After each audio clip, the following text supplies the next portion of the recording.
Ladies and gentlemen, good morning. A very warm greetings to each and every one of you.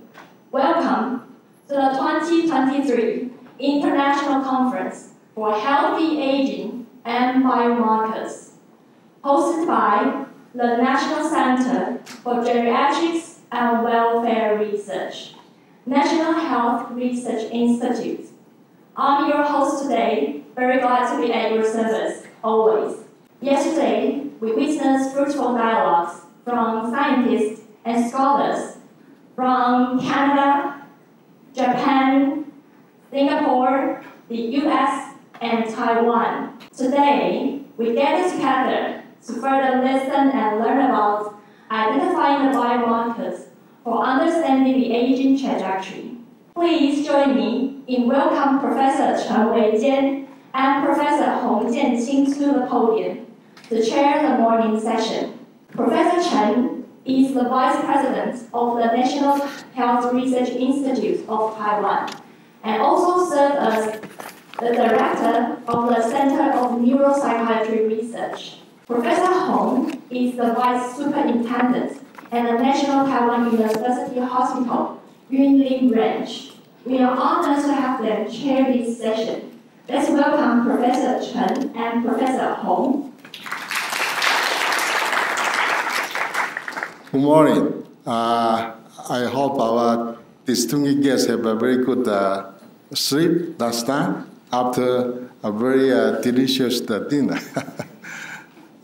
So welcome back to the second day of this conference. And this morning, we have 4 speakers, and I will introduce the first 2, and Vice Superintendent Hong will introduce the 3rd and 4th speaker.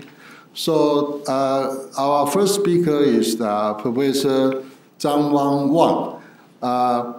Professor Wang got his medical degree from Seoul National University and then got the PhD from Korea University. And he has been professor at the Department of Family Medicine at Kyunghee University School of Medicine, and then become the head of the department since 2012. And now he is the president of Korean Society of Sarcopenia. So today he will share with us about healthy aging and biomarkers, from solitary biomarker to combined biomarkers, experiences from KFACS cohort study. So now let's welcome Professor Wang. Thank you. Thank you. It works. May I move to center? Okay. And, from my experience from KFACS cohort, which I've been working on, I will talk about some biomarkers for especially frailty and sarcopenia, and also some combination of biomarker study. So I will touch some my KFACS study. After then, I'll talk about biomarkers of sarcopenia and some multi-omics experience, and for frailty, and lastly, multi-biomarker risk score. I mean, combination of multi-biomarkers. So Korean Frailty Aging Cohort Study, KFACS, is a cohort which I've been working on. This is a symbol, the throwaway cane. So my wife painted for me, free, it's free.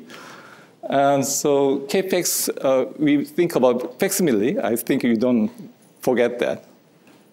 Young guys don't know facsimile, but old guys know that.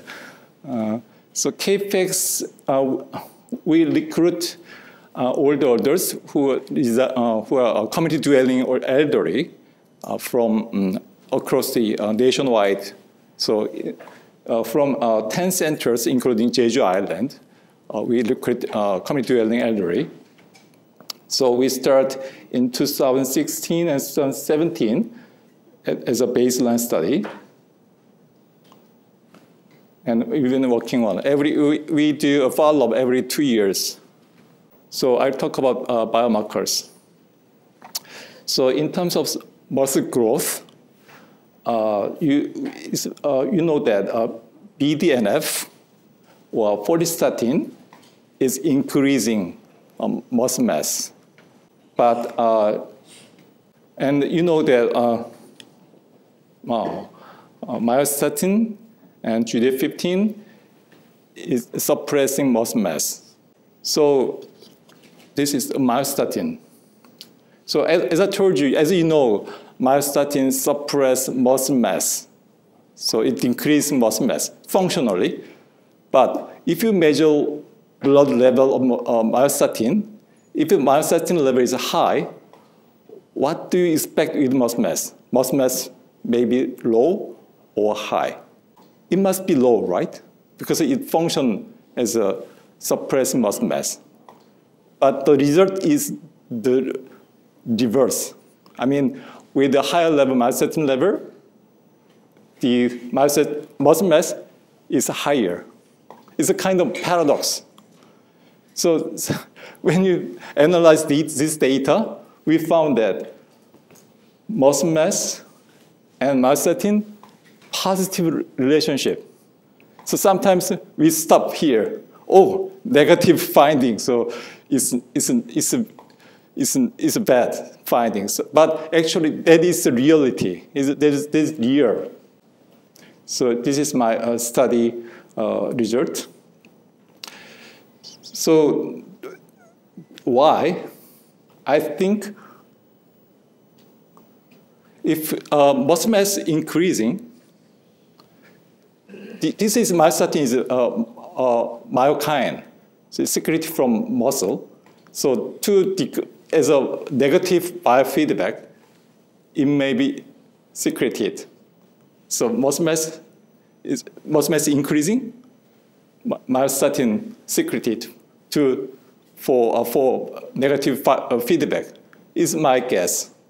So I think about how about myostatin and skeletal muscle mass ratio divided by muscle mass. So in 1 unit of muscle mass, how much is the myostatin level? So look at analyze with the muscle mass, okay, hand grip strength. So we found that highest quartile group of myostatin ASM ratio had the lowest ASM index. And especially the highest group had the lowest grip strength. So if we have a ratio, the result is reasonable. This kind of paradox result can be found in other study, in other articles. This is done by Peggy Cotton, you know. They look at a cross-sectional study with two large cohort study, Health ABC and CHS. And that they found that myostatin, GDF8, myostatin level is positively associated with muscle mass, not negative. And you know, follistatin is a good one, increasing muscle mass functionally, but the blood level of follistatin was negatively associated with muscle mass and muscle strength. So it's a kind of paradox, but I think it's a kind of feedback reaction. So it's kind of another paradox, FGF12-1. So this is my KFACS cohort data study. That is fibroblast growth factor 21. It's good for, obesity or diabetes. So it functions as an anti-inflammatory, anti-diabetic, anti-obesity. But the function is that, but the level, circulating level, blood level of FGF12-1 also associated with obesity and type 2 diabetes. Functionally it's good, but blood level, higher level of FGF21 is also associated with diabetes and obesity. Do you understand? So our study group showed that also So we think that FGF12-1 may be good for muscle mass. But the result, the blood level of FGF12-1 associated with low hand grip strength and higher prevalent sarcopenia. So again, I think it is kind of compensatory biofeedback mechanism. How about GDF15? GDF15 is not myokine, but so it is not confusing. It's really bad for muscle. It's known as a macrophage inhibitory cytokine. So after adjusting for confounders, it's a KFACS Cohort data. So highest GDF15 total was associated with increased sarcopenia prevalence, as you see here. So cross-sectionally, GDF15 is a marker of sarcopenia. But unfortunately, when you look at 2-year follow-up data, elevated GD15 was not able to predict instant sarcopenia. If we follow up 4 years, 6 years, though, we may find positive finding, but for 2 years, we didn't find any result. Instead, I think GD15 may be more associated with cachexia rather than sarcopenia, because GD15 suppress brainstem appetite center. So it increases anorexia and it decreases muscle mass, fat mass. So I know that some pharmaceutical is developing medicines for treating anorexia, especially for cancer patients, cachexia. This is also from our KFACS Cohort study. It's about P3MP. It's a pro-collagen type 3 N-terminal peptide. P3MP is a collagen derivative. So P3MP is released into blood during collagen fiber degeneration. It's not about muscle, but when you look at the relationship with physical performance, we found that in cross-sectional study, higher level of P3MP was associated with negative, P3MP was inversely associated with physical performance, like SPBB and 5-time chest stand test, but not associated with muscle mass in our study. So biomarker P3MP may be kind of marker for muscle quality, not muscle mass. So it is another study, Chianti study from Italy. They showed similar result. They followed 3 years, 6 years later, and they found that P3MP was associated with muscle density decrease. So higher level of P3MP is associated with decrease in muscle density and poor physical performance after 3 years, 6 years later. So as you see here, muscle density and SPBB.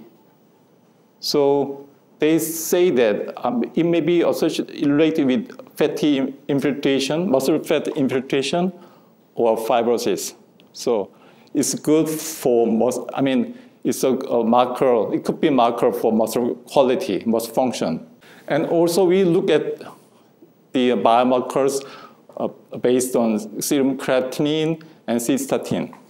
As you know, creatinine is a marker for muscle mass and also kidney function. And cystatin is only for kidney function. So if you look at the ratio, it means it can be some biomarker of muscle mass. We found 5 index using creatinine and cystatin C. That is the ratio between creatinine to cystatin C.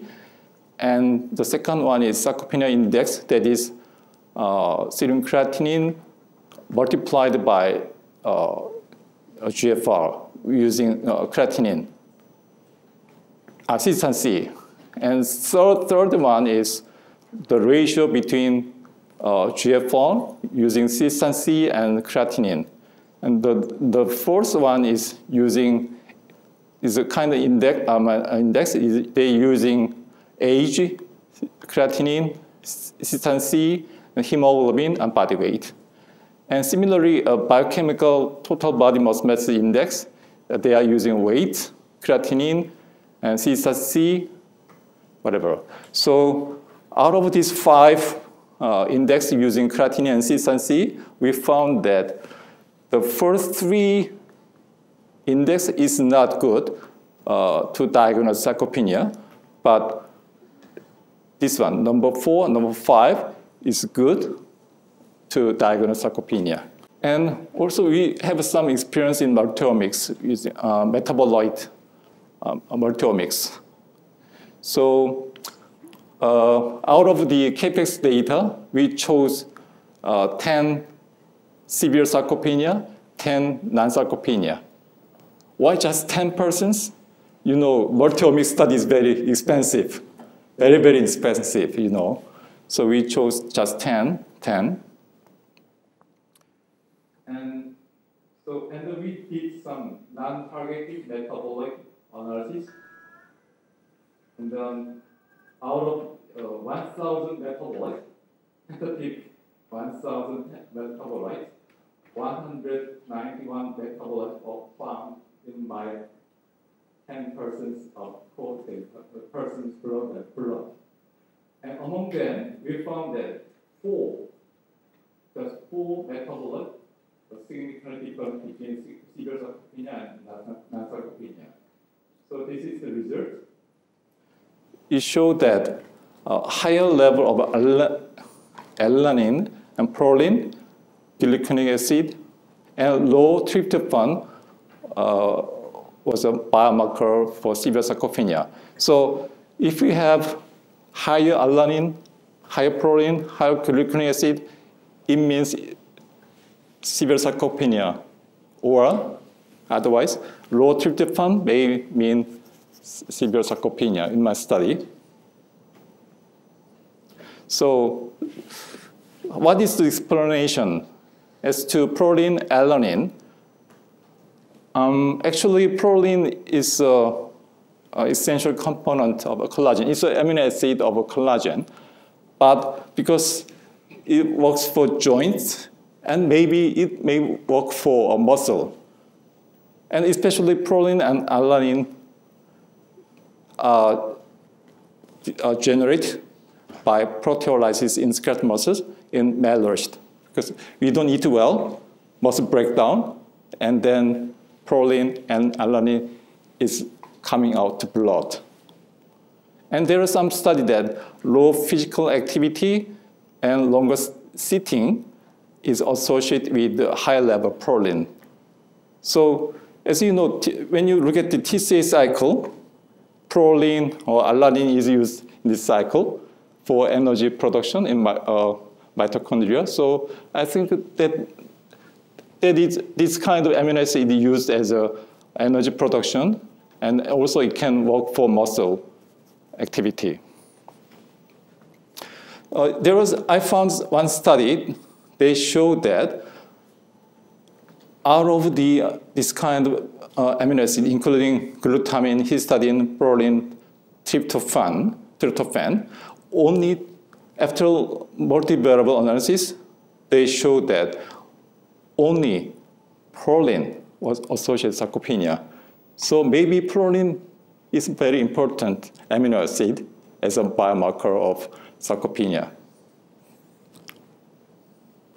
So how about tryptophan? It's very interesting. We heard yesterday about tryptophan. So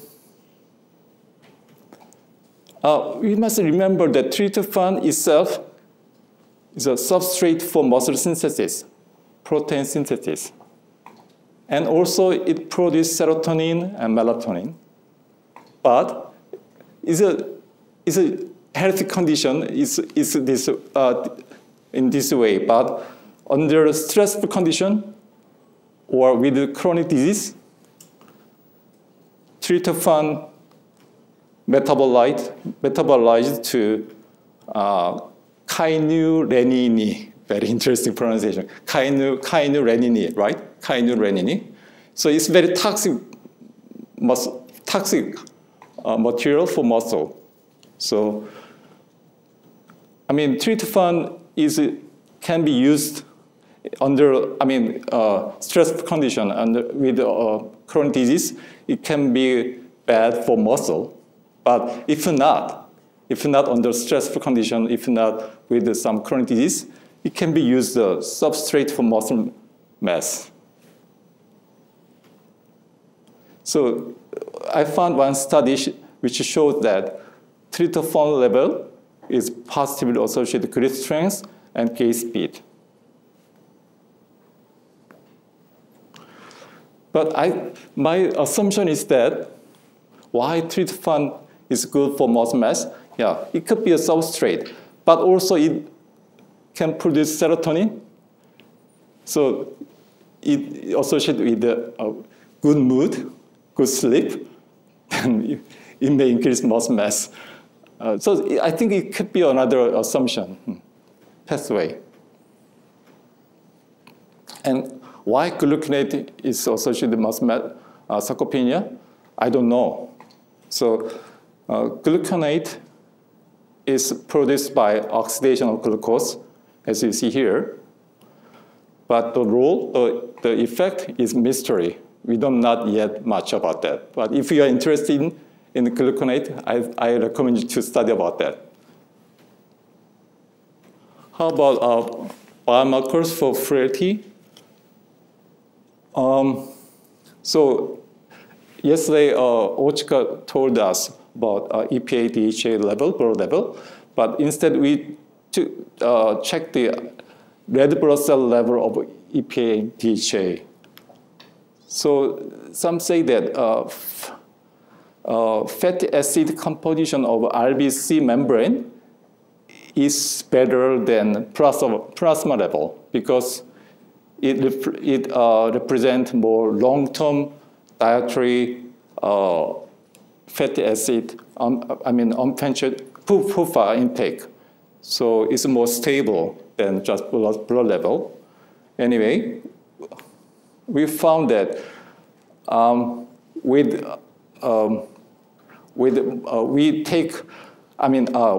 higher RBC level of EPA and DHA is associated with low risk of frailty. And if we look at the 5 items, the EPA, DHA was not associated with weight loss, or not so much with hand grip strength, but it was associated with exhaustion and gait speed. Yes. So maybe EPA, DHA is good for neurologic, CNS or motor neuron. So that's why it's good for gait speed or exhaustion. And BDNF, it's a marker for neuronal activity, but it is also found in blood. So if we practice exercise, the brain excretes BDNF, and it comes to blood. But also, if we muscle contraction, the muscle produces BDNF also. And BDNF function as an enhancer of lipid oxidation, decreasing muscle fat infiltration. So we found that BDNF is a good biomarker for frailty. Okay, we don't have much time. And we also some study about hypermethylation of gene in related with the premotor region of brain is associated with cognitive aging. And multi-biomarker risk score, because as you know, the sarcopenia, the pathway is very multifactorial, multi-pathway. So just one single biomarker does not explain sarcopenia well. So we tried to, we found 14 biomarkers candidates after searching literature, so these 14 list of candidates, including CRP, myostatin, GDF15, anyway. So with KFACS data, we found that out of that 6 biomarker was not effective, so we excluded that. And finally, 8 biomarkers are left. So with these 8 biomarkers, we made some risk score. So I will skip this one. So everyone is meaningful, I mean. And how to develop multi-biomarker risk score with the 8 biomarkers. So for that, we used rigid regression. I don't know where, but it's a kind of AI. So because we use 8 biomarkers, variables, there are multi-correlated related between variables. It means that if we, without any adjustment, without any control, the score can be more than 10 or more than 1. It must be within 1 to 0, 1 to 10, but due to multicollinearity, without any adjustment, the result will be overfitting. We say that it is overfitting. So we use rigid regression, and the score formula is like this, the final. And the distribution is from 0 to 10. And we found that the best optimum score is 1.76. Anyway, compared to the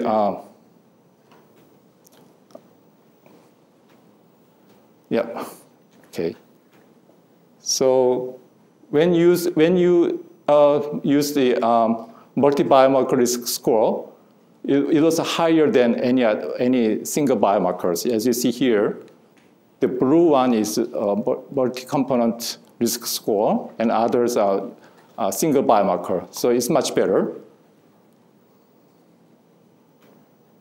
And if you do some stepwise regression study, we found that GD15 and consistency is starting, and if we're adding more variable, the AUC is becoming much bigger. But I think that out of this combination, GD15, consistency, DHA, myostatin, hemoglobin, ASALT is best because the sensitivity is 0.83, even though specificity is 0.4, but for screening us, I think it is the best choice of a combination. Okay, thanks so much. And I'd like to give thanks to my KFACS member, especially Miji Kim, the professor, PhD, and also Shin Hyung-hun, my PhD student. They do this kind of wonderful job. And I'm just transferring the results today. I'm just transferring, but it is not easy because I'm not a scientist, but I'll try to express the results. Thanks so much. Our second speaker is Professor Mao Ping Tan. That's the pronunciation by Taiwanese, very similar. Professor Tan, she got a medical degree from University of Nottingham, and then go on to get the doctorate of medicine from Newcastle University, also in the United Kingdom. And then he began to be appointed by University of Malaysia and has been promoted to professor since 2017. And more importantly, during her professional career, he has been elected a member of Royal College of Physicians.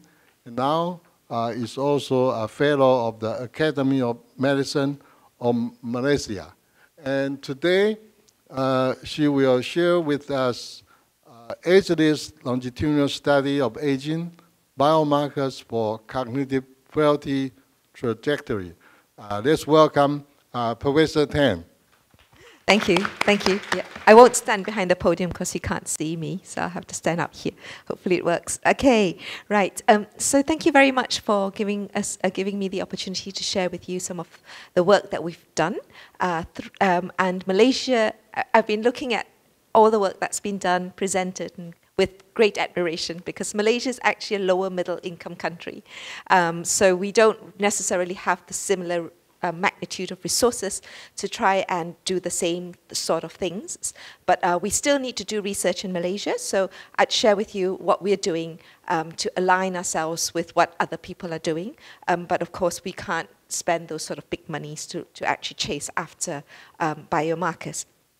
So just to let you know a bit of background about the ageless study. So ageless stands for transforming cognitive frailty into later life self-sufficiency. So, and this, when we first conceived the ageless study, it was actually to combine two longitudinal cohorts of aging that started in 2013. Now, if you've been following the political climate in Malaysia, you would have realized that everything went wrong in 2017 when the cohorts needed further input into actually maintaining the cohorts. So we ran out of money, basically, because somebody stole it all. And it's just one person. After that, we had a lot of political turmoil. And so we got together and we went, well, how do we keep this cohort going? And so the decision was to merge the cohorts to form the ageless study. So the concept of the ageless study is to actually look at a condition called cognitive frailty. So we do know this is just from the tour study, we still have problems harmonizing both studies. So sometimes we present this data and sometimes we present that data. So, so this is from the tour cohort. 9% of our population were frail and 61% pre-frail. This is from the 2013 data. And that's a frailty phenotype. And then this is mild cognitive impairment, 16 to 21% mild cognitive impairment. That's using MOCA. And so we decided to look at the gaps. So a lot of things we do in Malaysia, we don't do shotguns because we have no money. So we look at gaps and then we target specific gaps. So accurate diagnostic tools we don't have. And then we wanted to look more about psychosocial factors and societal burden to influence policy. And then we have a microbiologist in our group who wants to do some microbiome work. So we're looking at the gut-brain axis. And then we also have the National University of Malaysia who actually wants to look at the finger study. So this is actually the finger study, the Malaysian version of the finger study, which is called the ageless trials, personalized rehabilitative approaches. So our uniqueness about our finger study is that we're actually targeting cognitive frailty rather than a general population or MCI population. And then we also work with Monash University Malaysia to actually develop mobility solutions. So they don't have to be really fit to get around. If you create an environment where even frail people find it easy to get around, like in Taiwan, then it's actually still possible for them to function despite having cognitive frailty. So at the time that the study was conceived, this was what we thought about cognitive frailty. So hopefully at the end of the talk, you'll realize that this is not actually what cognitive frailty is. So this was what Panzer et al. In 2018 actually postulated. So cognitive frailty is actually the coexistence of cognitive impairment, mild cognitive impairment, and physical frailty. So and this Panzer said that you start in this spectrum, you start with no cognitive frailty, and then you develop reversible cognitive frailty, and then it becomes irreversible cognitive frailty. So, so what we wanted to do was to actually be able to detect cognitive frailty before it becomes symptomatic, and so that we can actually potentially reverse all this and reduce the burden of cognitive frailty in our country, which, as you have seen, is actually extremely high among our older adults. So this is the ageless program. So what we wanted to do was, as I mentioned, was to actually look at how we detect it. So this is the biomarker arm, together with the microbiome arm, and then to look at socioeconomic stuff, mobility, as well as intervention. And so this is the cohort. When we collected data in 2013, we actually recruited them at 55 and over, so that we had a cohort that could actually last some time, because life expectancy in Malaysia is much lower than life expectancy in developed countries. So we were expected to lose this cohort quite fast if we started at 60 or 65. And then with the ageless study, we actually had 4 states and the Federal Territory, but we also recruited people fresh from Sarawak, Penang, and Negeri Sembilan, 3 more states. And then Sarawak was very important. Not just because Angelique comes from there, but also because Sarawak is East Malaysia, and we didn't have a state in East Malaysia. But it's very challenging. I wish I had time for the videos, but if you want, I can show you some nice videos of us going to the Sarawak longhouses. And then we also needed to top up our cohort because there's a high attrition rate, so we also went about doing that. And then there was a sub-study where we actually did MRI and neurological and EEG.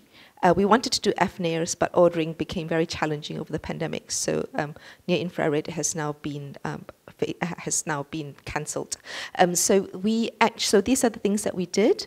We did socio-demographics, medical history, quality of life, anthropometrics, physical performance, cognitive testing, and then we took blood samples and stool samples, and these were the outcomes of interests. And then what we planned to do was to put it all together and use machine learning, AI, to actually help us come up with early detection. Okay, so and then the pandemic happened, and so we actually had to. We found ourselves having to pivot to actually the virtual survey, and it was extremely challenging because people keep saying to us, "You are a lower middle income country, so how you expect to be able to actually interview older people using smartphones and computers and tablets?" Well, we don't like to take no for an answer. Well, at least I don't. So, so this is what we did. We did pivot, and we actually went on to use mainly telephone-based tools, but we tried as much as possible to actually interview them on their smartphones. So we did, and also a lot of them have access to computers, and smartphone penetration in Malaysia is 200%. So we're actually pretty good, even in very remote parts of Malaysia. We could actually get interview them, but of course with a lot of perseverance and with a lot of support. So instead of using MOCA, we moved to MOCA blind. Instead of using anthropometry, to look at frailty, we actually did SAC-F and the frail scale, and then the rest was actually quite straightforward. It didn't really need that much. It wasn't really that much work. So these are the cohort characteristics. So remember, ageless was a follow-up study of Tour and Malone. So Tour, the mean age was around about 69, but so we're talking about 6 years later, so they're now 75. And then this is the ethnic composition.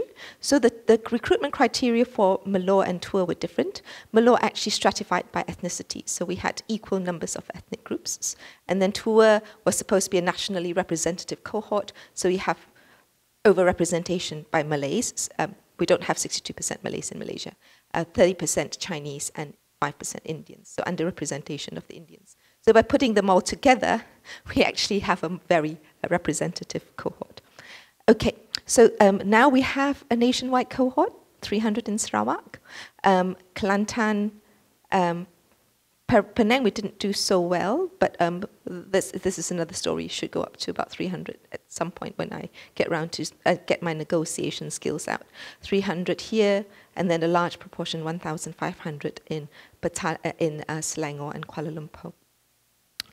Okay, so this is the MOCA test. So the mean MOCA test scores for our population was 25, and we fell out with MOCA because MOCA wanted us to pay for training, and it caused a lot of problems. So we did pay for training because we're honest people, and we did have to use Mocha because we use it in the initial wave, but we then decided to administer it together with a visual cognitive assessment tool, which was actually developed by Nagendran from Singapore. They don't use it in Singapore, but I tell Nagendran it's very useful in Malaysia because it is non-language bias and because it is entirely visual, and as long as the administrator and the respondent speak the same language, it's all pictures, you can still administer it. And we get pretty close scores with Mocha. So at some point, if Mocha decides to be really silly about training, then we will just phase out Mocha and just move towards VCAT. The frailty scores I'll show later.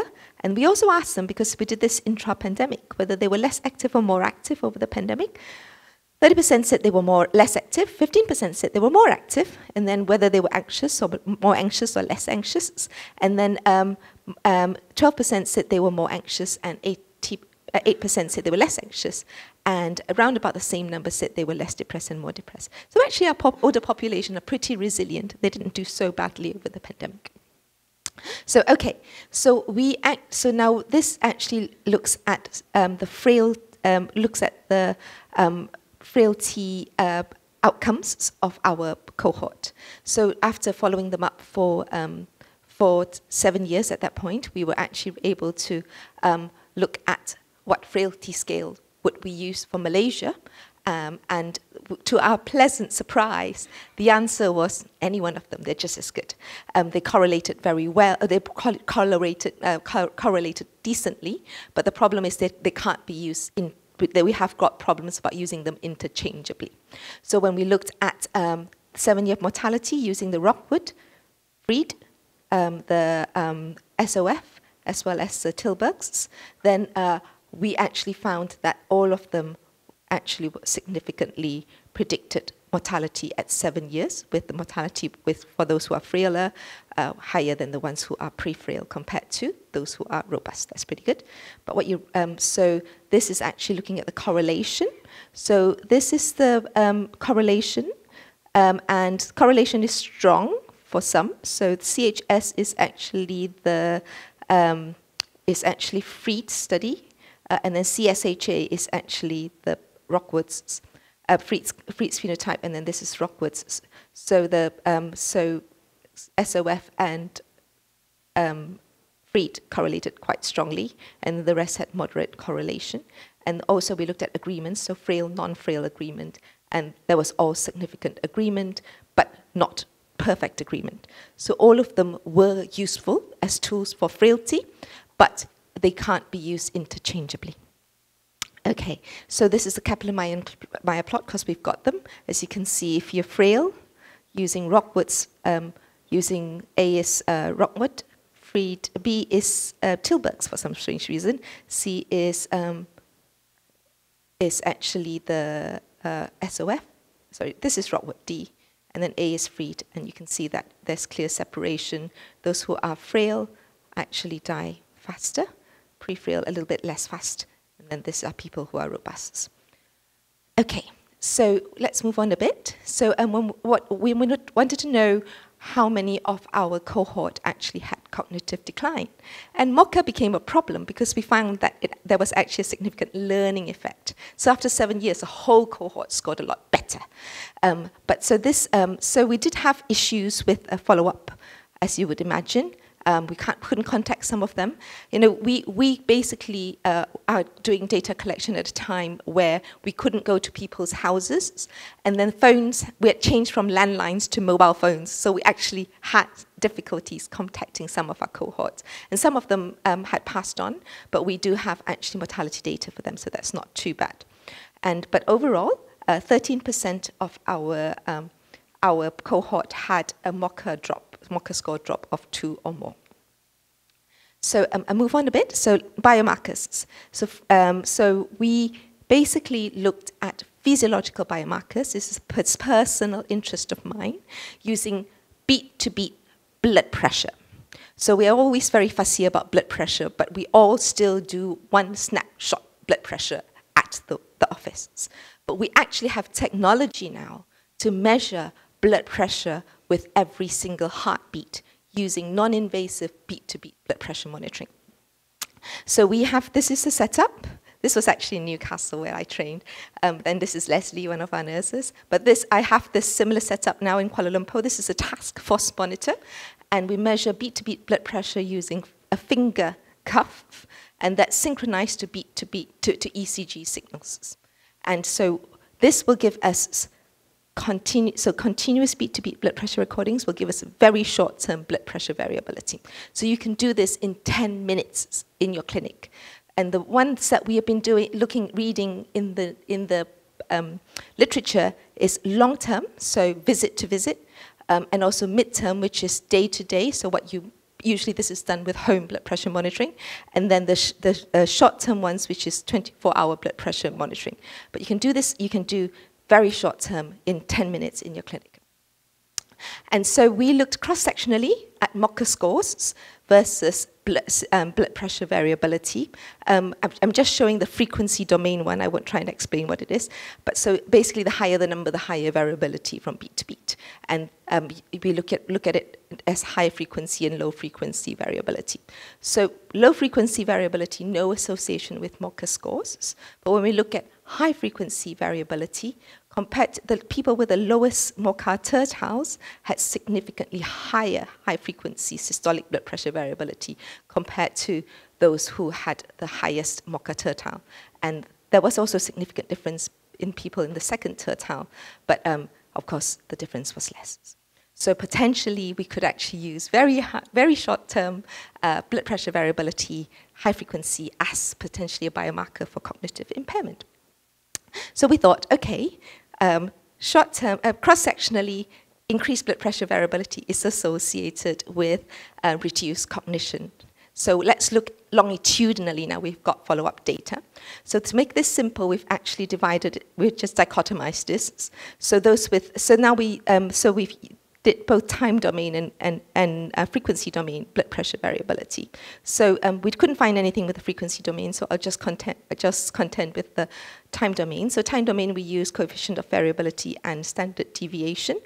Okay, and then when we looked at those who had 2 or more points decline in MOCA versus those who had no decline, our jaw dropped. The relationship was the other way. So what we found was that individuals with higher blood pressure variability at baseline actually had a significantly lower risk of cognitive decline at 7-year follow-up. We went, oh, that's interesting. So it was totally unexpected. And in fact, the student kind of went into hiding for 3 months thinking that she's not going to pass her PhD, so I had to go and find her. And then we sat down and we talked about it and we read about it, and then we decided that this actually potentially can be explained by a phenomenon called hormesis, which means that in order for us to age healthily, we actually need an element of mild stress. So we're looking at a normal population. This is not a sick population. And so having increased blood pressure variability could potentially expose them to mild stress, and therefore that actually reduce the risk of cognitive decline. So there's a lot more we can do about this, but this is the current hypothesis.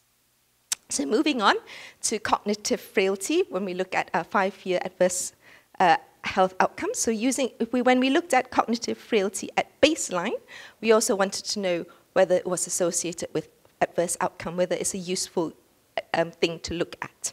So cognitive frailty was actually quite complex, as you can see, because it's a combination of cognitive impairment and physical frailty. So then we divided it into 5 groups. So we have those who were robust, and those who were pre-frail only, frail, MCI and pre-frail, and MCI and frail. We didn't have people who had MCI only, so there was none on that group.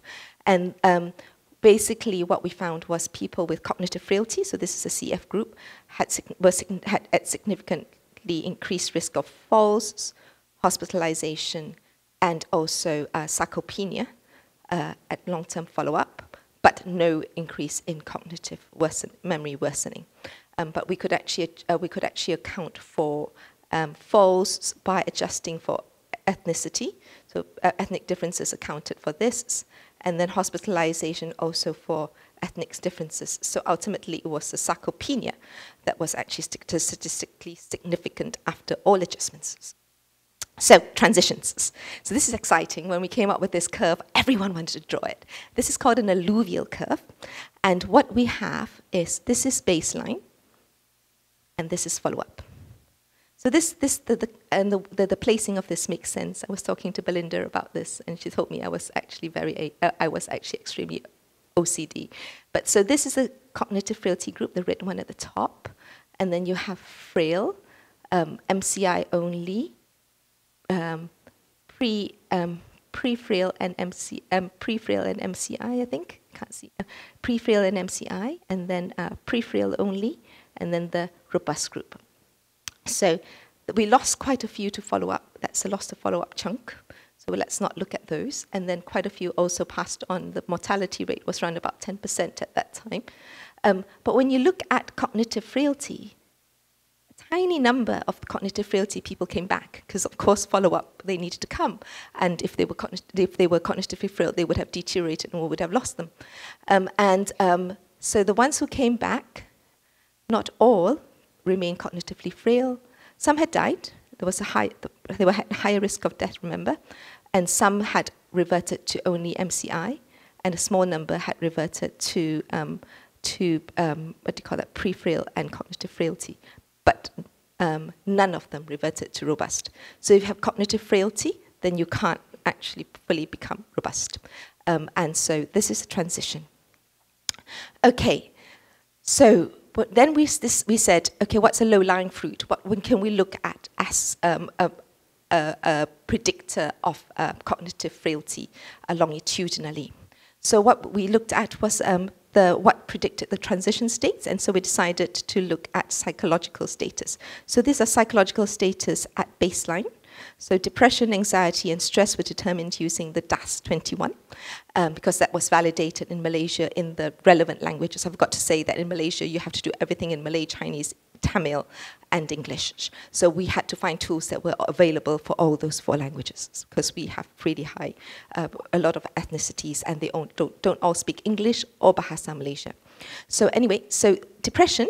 So when we just dichotomized them into normal to mild depression versus those with moderate, severe, extremely severe depression, what we found was that, so for those who actually reverted back into a lower state, we called them the improved group. For those who stayed the same or got worse, so we called them the worsened group. That's just makes sense. So so when we looked at those who are depressed, they were significantly more likely to have worsened.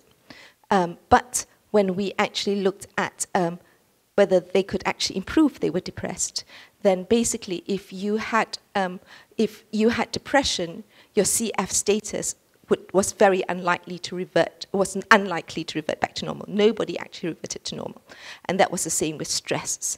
But anxiety, yes, if you had moderate to severe anxiety, you were more likely to have a worsening in your CF status, but you were less likely to have improvement. So psychological factors actually predicted the transition of cognitive frailty. I will look at circulating biomarkers. So we thought everybody does circulating biomarkers, so we want to do some too. But we do it in our way, because we have no money for metabolomics, so we actually chose a few. So we had a really, so we sat down and we said, which ones can we choose? And so we decided to go for IL-6. And thank you for Prof. Chang for actually going through what these biomarkers did so that I don't have to waste time explaining it. So we went for IL-6, myostatin, follistatin, TNF-alpha, and high-sensitivity CRP. So we could, high-sensitivity CRP is very cheap. We just send it to the lab. So we sent all our samples to the lab and got all of them back. And they were significant for increased BMI, sarcopenia, and falls, not significant. But we actually found that follistatin was significantly associated with falls. So we actually can have follistatin as a biomarker, potentially as a biomarker for falls, as well as increased BMI. Okay, so in this study, we actually wanted to look at sarcopenic obesity, because that's a really big problem in our country, and falls. So we also we also looked at MRI markers. So this is MRI segmentation, and what we found was that muscle bulk was actually significantly associated with falls in people who actually had an increased BMI, but not in those with a normal BMI. Okay, so finally, last slide. This is actually what we've lined up all our circulating biomarkers, physical biomarkers, and anthropometric biomarkers. I think these ones are our MRI biomarkers to look at how they correlate. And basically, this is a heat map. So the darker you are, the stronger the correlation. And what we found was that the correlation varied a lot, and some of them were better than others. So from here, what we found was if you could actually potentially use this map to identify which biomarkers we could use to actually predict healthy aging. But I'm not going to go through it; it'll take too much time. Okay, so I'd like to acknowledge all our grant funders as well as all our research team. And this is the picture of what we did. So this was data collection in Penang. This is in Johor. Afterwards, they went to the beach. It was really nice. And this is in Ipoh. They went for dim sum afterwards. And this was in Kelantan, in Pasir Mas. So this data collection effort has now involved thousands of medical students, research assistants, and also investigators. So I'd like to thank all of them that made all this possible. It is really a lot of work. Thank you. Thank you, Professor Chang, for your excellent talk, particularly your experience of conducting a virtual survey during the COVID-19. So it seemed to me you always remain very optimistic. That's very good for healthy aging. Okay, so now we pass to the third speaker. Yeah, thank you for giving me this opportunity to introduce our next speaker. Our next speaker will be Chuan-Wei Yang. Chuan-Wei obtained his PhD degree from China Medical University in Taichung in central part of Taiwan. And he's currently the Assistant Research Fellow at the Department of Medical Research, China Medical University Hospital in Taichung as well, in Taiwan. What he's going to share with us is the healthy aging and biomarker results from aging cohort in Taichung. Dr. Yang, please.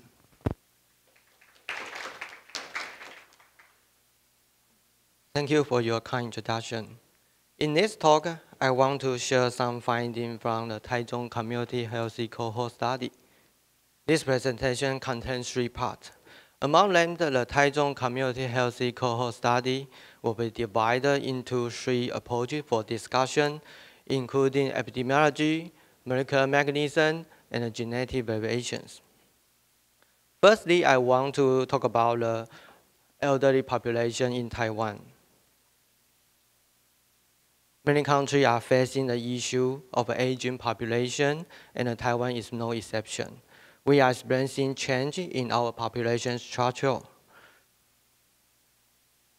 The elderly population continues growing, and it projects to reach its peak by 2050, more than 7 million people. Additionally, this demographic shift is accompanied by a continued decrease in the working age population as well as young population, leading to a continued increase in the proportion of the elderly population. Compared with other countries, although Taiwan currently doesn't have a higher proportion of elderly population, but they will be increased rapidly in coming years. By 2017, we will become the second highest among these countries. In order to address this issue, we set up the Taichung Community Healthy Cohort Study to explore the related issue and how to promote healthy aging among older adults. In terms of the Taichung Community Healthy Cohort Study, Taichung Community Healthy Cohort Study has been set up since 2004. This cohort includes 3 projects. The first project is the TCHS, which is a longitudinal survey conducted on community residents ages 60, age 40 and over. And the second project is the TCHSE, which is the primary research being shared in this presentation. This study focuses on tracking community residents ages 65 and over. And it has completed 4 waves of follow-up assessment, and the longest follow-up duration was of 50 years. The mean age of the participant in the first wave was about 74 years in men and 73 years in women. And the third project is the TCHSF. This study focuses on tracking family membrane with the TCHS and the TCHSE. In this talk, I will focus on the TCHSE. The major topic of TCHSE was sarcopenia and frailty. These 2 conditions are quite common in the elderly.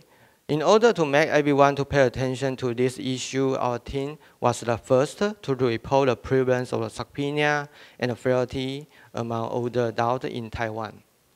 These 2 conditions cause related and share common characteristics such as the weak muscle strength and the slow gait speed and other features. Individuals with the sarcopenia may have a lower skeletal muscle mass or a poor muscle quality. Individuals with the frailty may have the fatigue, weight loss, or cognitive impairment. In order to explore the cause of this syndrome, we use several approaches to assess, including epidemiology, molecular mechanism, and genetic variations.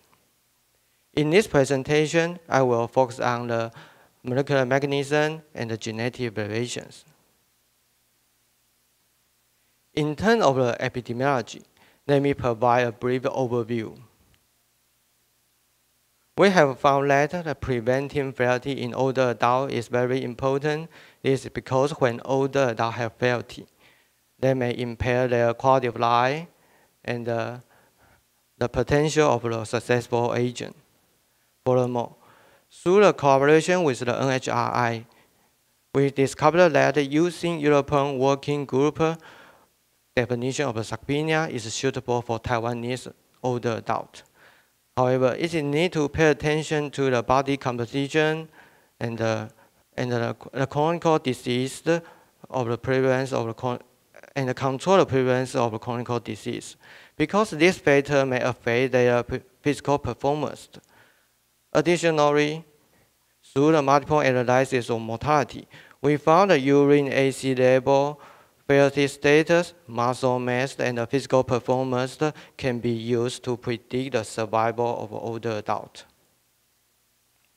Here are more articles on epidemiology, such as the topic of the sarcopenia definition, sleeping problem, and the obesity marker trajectory. But today I will want to focus on the molecular mechanism and the genetic variations. Therefore, they will move to the next part, molecular mechanism. In terms of the molecular mechanism, firstly, we analyze the relationship between sarcopenia obesity and the C-reactive protein. And we investigate whether the genetic variation in the CRP gene were associated with serum CRP level and the great strength among older adults. In a study of sarcopenia obesity and the CRP, we include more than 800 subjects from the TCHSE Wave 1 who underwent the measurement of the body composition and the serum CRP level. We group the subject based on the skeletal muscle mass and body fat. The results show that after adjusting for confounding factors, older women with obesity had a significantly higher CRP level. However, in the older men, both obesity and the sarcopenia obesity were significantly associated with a higher CRP level. But we want to know what factors contribute to this subject having higher CRP level. Therefore, we investigated the impact of the genetic variation in the CRP gene on serum CRP level and the hand grade strength among older adults. This study includes more than 400 subjects from the TCHSE Wave 1 who underwent the measurement of the genetic variation, hand grade strength, and the serum CRP level. The results show that in a genotype model, when older adults have a variant at these 3 loci, it significantly affects their hand grade strength, as well as the serum CRP level. Similarly, in the additive model, we also found that when older adults carried C allele at these 3 loci, it significantly impaired their hand grade strength or CRP level. However, we further conduct a haplotype analysis, the subject with the haplotype 1 as a control group.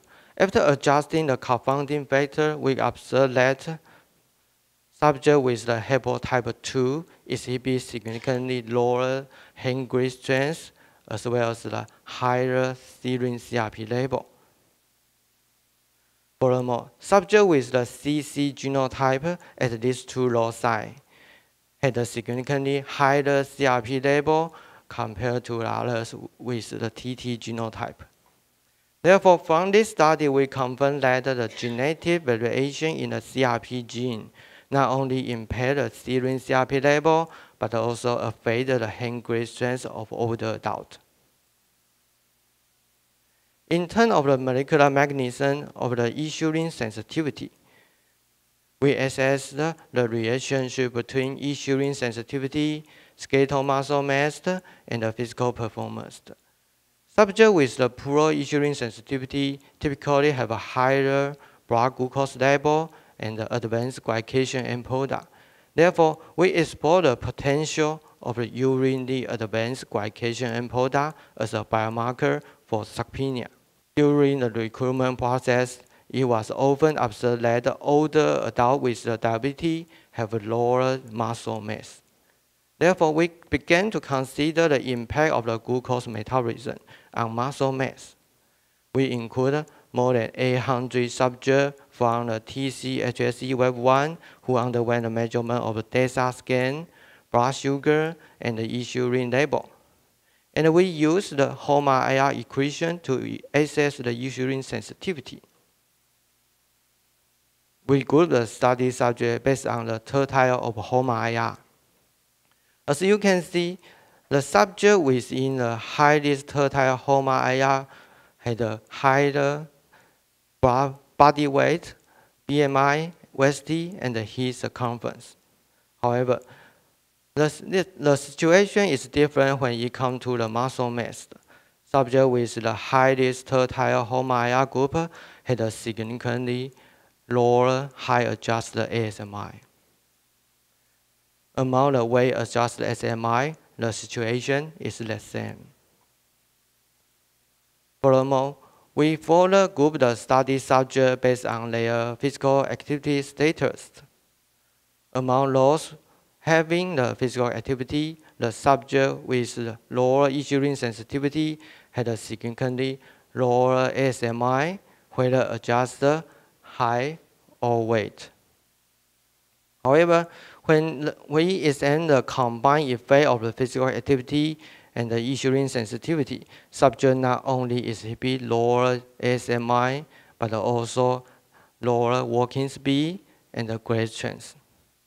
Therefore, in this study, we confirmed that the significance of insulin sensitivity in relation to skeletal muscle mass, walking speed, and the grade strength among older adults.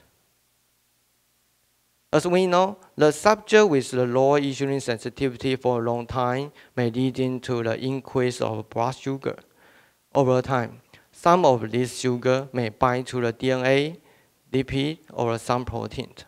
This reaction leading to the formation of the advanced glycation end product.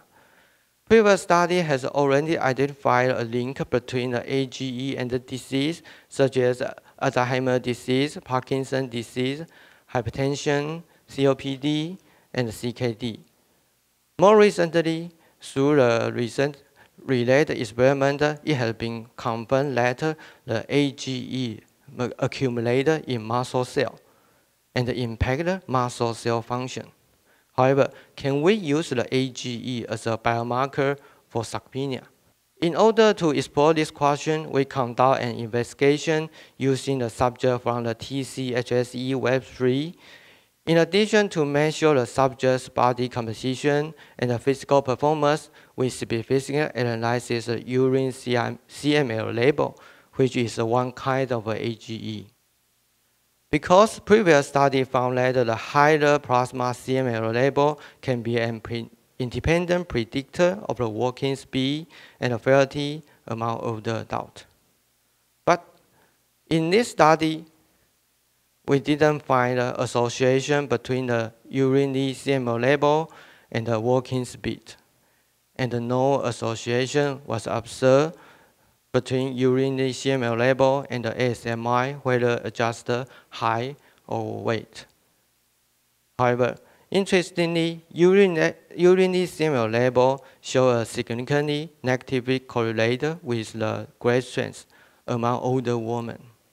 And we further analyze the data by using a regression model. The results show that as the urine CML level increased, and the grade strength of older women significantly decreased. Furthermore, we assess the combined effect of the urine CML level and the time need for the TAMA and GO test. And we found that when older adults with the urine CML level and the TAMA and GO test time both higher than the median had a significantly higher risk of having sarcopenia. So, from this study, we confirm that the concentration of the AGE in urine is negatively correlated with grade strength, and when combined with the TAMA and GO test, they can be a predictor for the development of the sarcopenia. Here we can provide a brief conclusion. In terms of the molecular mechanism, we found that the higher serum CRP level in older adults was associated with obesity or sarcopenia obesity. Higher serum CRP level may affect by genetic variation of the CRP gene, which may impair their grade strength. According to our other study finding, when we consider the physical activity status, the variation in the information-related gene among older adults not only affect the grade strength, but also impact their low-limb function. Additionally, older adults with a lower insulin sensitivity may have a lower muscle mass and a poor physical function. Our result confirm a correlation between the urinary advanced glycation end product and the physical performance among older adults. Then we move to the next part, genetic variations. In terms of the genetic variation, we conduct analysis of the variation in the IGF-1 and the IGF-BP3. This study aims to investigate the impact of this variant on muscle mass among older adults. And we examine the impact of the variation in the VDR gene on grade strength among older adults, and further consider the physical activity status. First, we investigate the polymorphism located on IGF-1, IGF-BP3, and the IGF-BP5 gene were associated with the serum IGF-1 level and the muscle mass among older adults. In this study, we analyzed more than 400 subjects who had complete DEXA scan, genetic variant analysis, and the serum IGF-1 level measurements. Low appendicular skeletal muscle mass index was defined as 2 standard deviations below the mean of young adults from our TCHS study. After adjusting for confounding factor, we found that the IGF-1 level in the low ASMI group was significantly lower than those in the normal muscle group. Furthermore, we investigated the effect of the variation on IGF-1, IGF-BP3, IGF-BP5 gene, and we found the variation in the IGF-BP 3 gene was significantly increased the risk of low ASMI. On the other hand, this variation in the IGF-1 gene may affect the serine H1 level. Therefore, we explored the combined effect of these two loci and found that having variation in both loci significantly increased the risk of low ASMI. So, in this study, we confirmed that the variation in the IGF-1 and IGBP3 gene among older adults affect their serine IGF-1 level and muscle mass. However, are there other pathways that may affect the physical performance of older adults? In this study, we investigated the impact of the VDR gene variation in older adults on hand grip strength. We analyzed more than 400 subjects who had a complete DEXA scan, genetic variations, and grade strength measurements. The result indicates that in older men,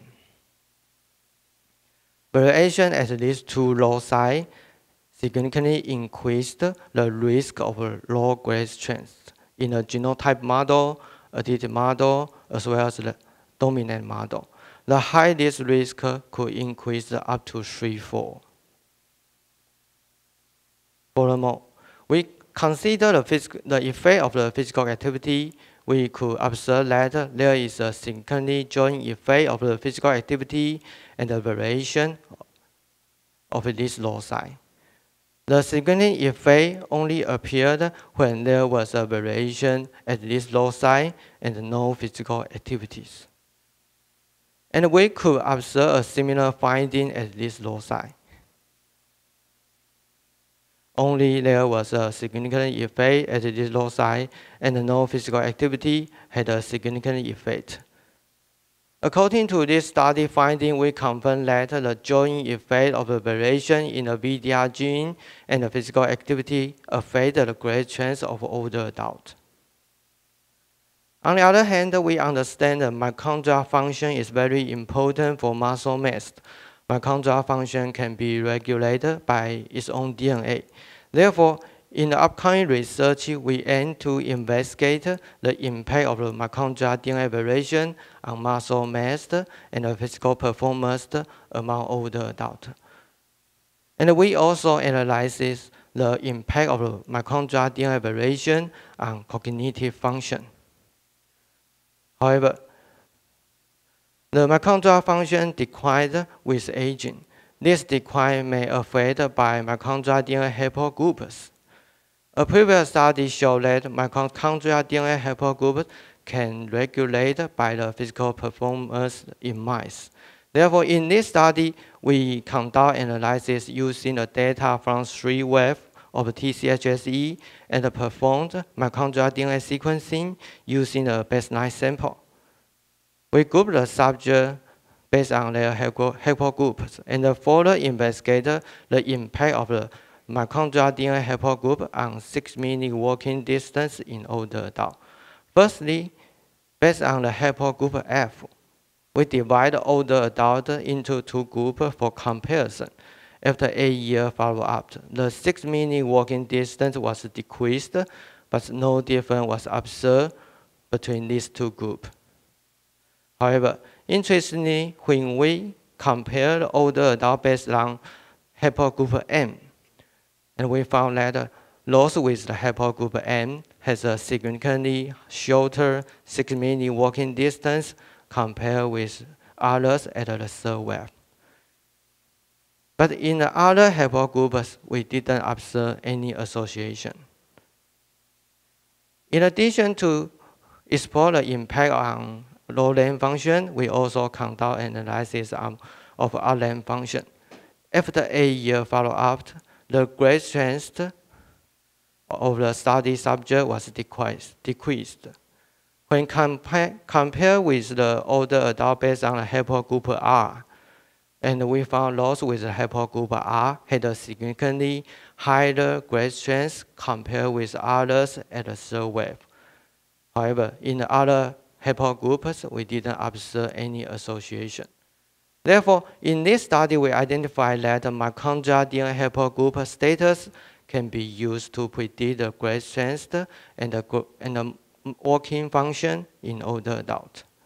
In addition to the physical function, cognitive function is also very important.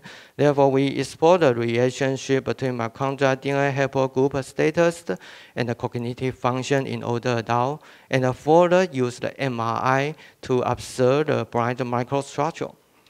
We include more than 100 subjects from the TCHSE Wave 4 who had completed the MRI scan and mitochondrial DNA sequencing. We grouped the study subject based on the haplogroups. And the result indicated that the older adult with the mitochondrial haplogroup D exhibit significantly lower MMSE score compared with others. Furthermore, mitochondrial DNA haplogroup D carriers had a more than fourfold risk of cognitive impairment compared with others. Even adjusting for confounding factor, we still observe that older adults with the mitochondrial DNA haplogroup D exhibit significantly lower MMSE score compared to others. When we consider the MRI data, we observe that both haplogroup D and the white matter proportion in the left petunias were all significantly correlated with the MMSE score. Therefore, in this study, we identified that mitochondrial haplogroup D and the brain microstructure regulate cognitive function among older adults. Here, we can provide a brief conclusion. In terms of the genetic variation, the variation in the IGF-1 and IGBP3 gene among older adults not only affect the serum IGF-1 level, but also increased the risk of low muscle mass. When older adults carry the variation in the VDR gene, they may increase the risk of a low-grade strength.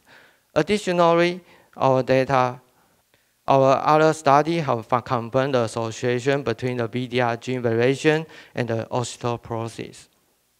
Furthermore, we found a correlation between the mitochondrial DNA haplogroups and the grade strength, working speed, as well as the cognitive function among older adults. So, in conclusion, many factors can regulate the skeletal muscle mass and the physical performance in older adults. Therefore, we need to use the multiple approach to assess, such as the issuing inflammatory status, growth factor, issuing sensitivity, and the mitochondrial function, and more. In the future, we can use this approach to create a predictive model to assess the risk of the sarcopenia and frailty. Through this model, we hope to promote the healthy aging among older adults. Then we move to the final part, future work. In the future, we will continue to explore the impact of the genotype variant, brain structure, and the related biomarkers, such as advanced glycation and TILDA, on the physical and the mental health of older adults. Additionally, we will investigate the effect of a time-variant social factor on healthy-related outcome, and more recently, we focus on the traditional Chinese medicine, hope to identify some medicine that can help the muscle condition. Some findings in this area have been published. Finally, I would like to thank everyone who helped me in this project, and thank you all for your guidance, assistance, and support. And thank you all for your listening. Yeah, thank you, Dr. Yang, for your sharing with the several studies generated from the Taichung Community Health Cohort study. Thank you. So we are going to move to the next presentation. Our next speaker will be Belinda Hernández.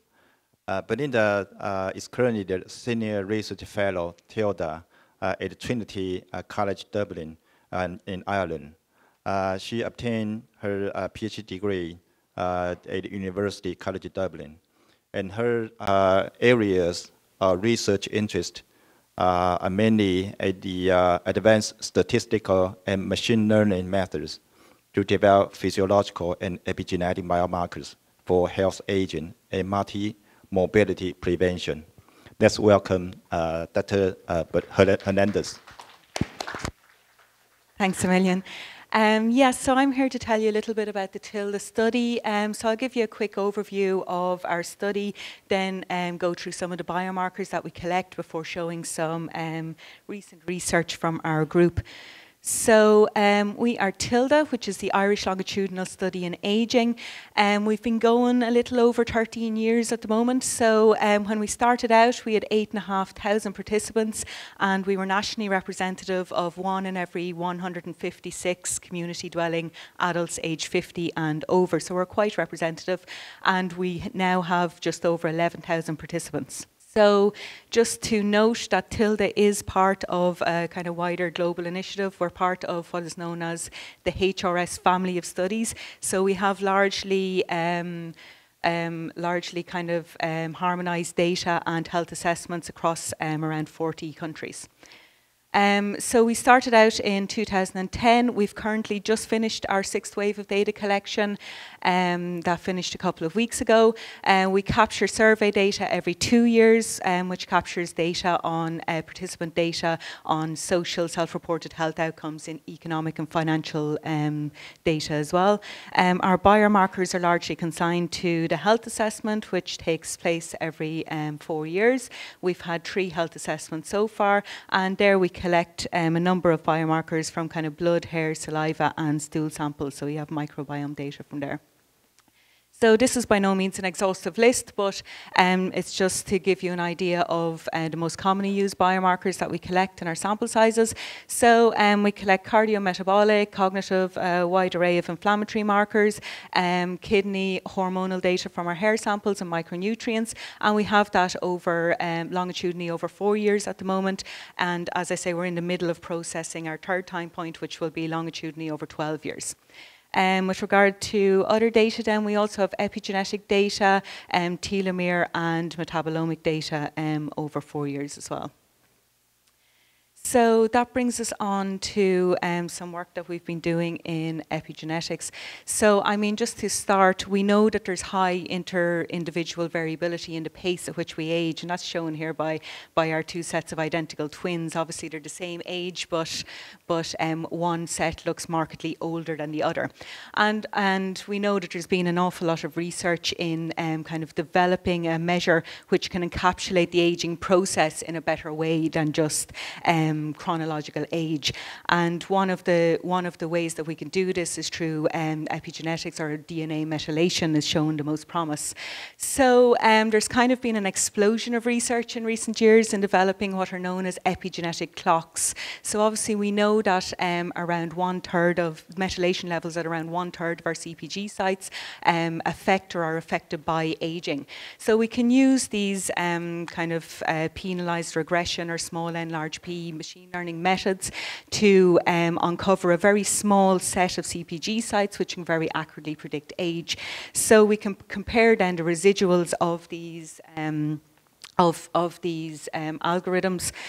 So basically, if your predicted age is less than your actual chronological age, well, then we say you've a negative age acceleration. If the opposite is true, then you're biologically older than your chronological age, and we say you've positive age acceleration.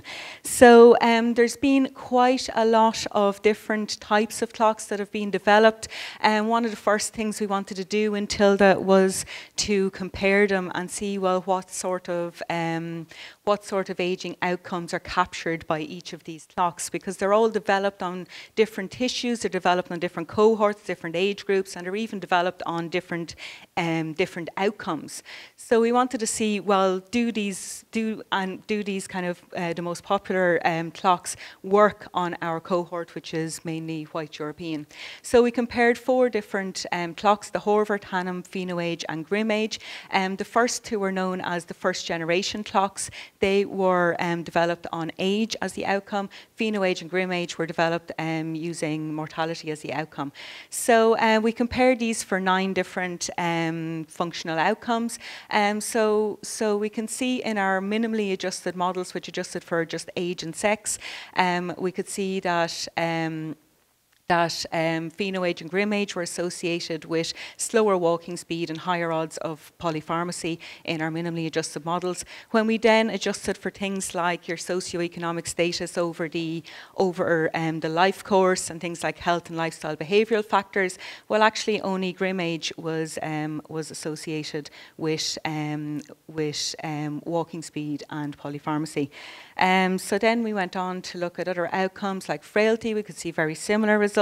So GrimAge again was significantly associated with higher frailty in fully adjusted models, and it was PhenoAge which was marginally associated with cognitive impairment.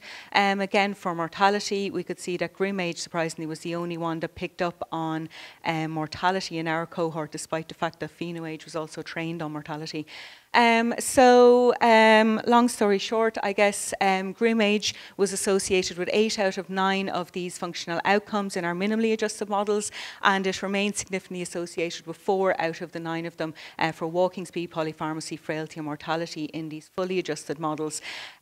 So I guess GrimAge was the one that showed the most promise. It was the only one really that kind of captured a wide array of different functional outcomes in our cohort. So this is just a snapshot of some work that's been done by our group in this area.